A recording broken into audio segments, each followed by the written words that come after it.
It's Monday and it's time for the race report show. More exciting racing coming in from the UCI World Cup cross country. The short track racing have been a very tight affair. Both the women's and the men's race coming down to mass sprint finishes. Could we expect such tight racing in the main event? Well, Nove Mesto delivered a classic with proper battles in both races and no rider allowed to escape for victory in either. In the women's race, we saw great rides from Emily Batty, who was a very welcome return to the podium. She looked super quick and kept third place Pauline Ferrand Prevot honest. These two ladies were ahead of Maja Wloszczowska and the ever youthful Gunn Rita Dahle, who were still able to push hard in the elite field. Up front, it was a duel between Annika Langvad and Jolanda Neff, both having been on superlative form this year, and there was nothing between them. Neff had tried to burst away in the opening lap, but she was slowly reeled back in by Langvad, who has a great measure of each race. The explosive Neff would maybe rue trying to leave the field behind at the end, because in the final sprint it was Langvad who took the win. However, both women are looking like they have a season filled with trying to settle the score. The men's race was action-packed too right from the start. Big rides from Lars Foster and Manuel Fumic finishing 4th and 5th respectively. Fumic making the welcome return to the podium, which he missed for quite a while. Good to see him back. Maxim Marot, Anton Cooper and Nino Schurter all went back and forth to the line. This top three were lucky to have lost challenges from both Matthew van der Poel and Sam Gaze, who both, despite having obvious form, were unlucky with injury and mechanicals that meant DNFs. So to the final sprint where Nino somehow kept that air of confidence and nabbed it from Anton Cooper, but it was a photo finish, it was super close. Marot just seconds behind. An epic World Cup for sure, the Nino reign goes on, but is it me or is he facing more challenges from more and more rivals? Now to America for the Mountain Creek Spring Classic downhill race. A fast, dusty and rock-strewn course awaited the competitors at the third Pro GRT 2018 event in Mountain Creek Classic, Jersey. YT's Aaron Gwynn laid down the best time seeding, just over 2 seconds ahead of rising star Dakota Norton, aboard the Junior Da Vinci. Kieran McKinnon was a further couple back. In the women's seeding, we saw Caroline Washam take a comfortable 5 seconds gap ahead of the young Samantha Soriano, about over 10 seconds over Maisie Hayden. All this was to get a lot closer in the main race, though as things got wetter and slicker, the gaps came tumbling down. One casualty of that was Caroline Washam, whose race run ended up being 30 seconds slower. That allowed a confident Soriano to take the win with a strong performance that allowed her a 3-second gap ahead of Maisie Hayden.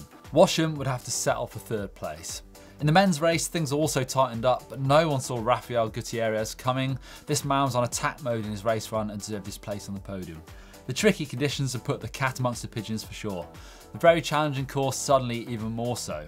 The names at the top didn't change though, Aaron Gwynn proving his class once again, but who could really expect anything else from this man at the moment? Probably the fastest guy on the planet at this very moment.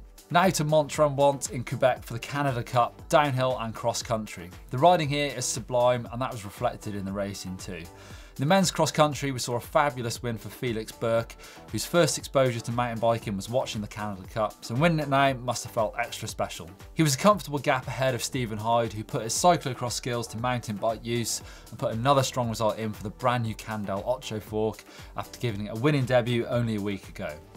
In the women's race, we saw Magali Rochette take the win from a 23-year-old Jen Jackson by 2 minutes. It was 1 hour and 35 minutes of domination from Rochette. Jackson was the only rider even close. Third place was Elsie Neerwald, nearly 4 minutes back from Jackson. The downhill was a similar story, with Kristen Courtney enjoying a brand new live bike and a huge 9-second winning margin. Audrey Valancourt and Maxime Bergeron just a second apart for second and third. Men's downhill was a closer affair on the freshly built track. A 22-year-old Hugo Langvin took it from Jonathan Lefrancois, who had worked really hard making this track a reality, so congrats to him for a well-deserved result. Philippe Ricard rounded out an all-important top 3. Great racing from this first round of the Canada Cup. MTB Liga now in Silkeborg, Denmark. The woodland track here was dry, but that meant plenty of grip for the technical descents of a pack full of tight switchbacks, log drops, roots and rocks. Everything you don't need with the tall cross-country saddle pushing your body weight high up and forward. These races here got stuck in though, and some impressive skills were on display. The climbs were just as challenging too, but again that grip meant the competitors could dig in and find their way through. The results prove experience is something to be cherished, as Benjamin Justison put his to good use to take the win.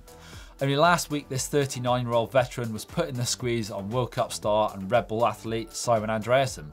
This week he had it all to himself, but he made it look that way at least. In second, it was Jens Emil Sloth-Nielsen, who at just 20 years of age was the opposite end of the scale. He raced very well, and Anders Losten, who was third, couldn't quite compete at the close of the race.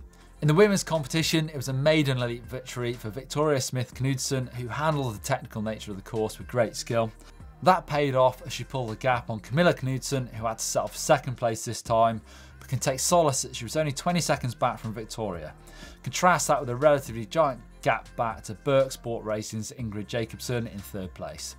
The track here looked awesome, and congrats to the winners. I can't help to think how hard that course would have been with a little bit of rain on it.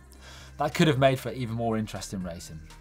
Click over here for a flats versus clips enduro edition, over there for a video where Blake rides with BKXC. Thanks for watching the race show, loads more good videos coming this week, so thumbs up, see you later.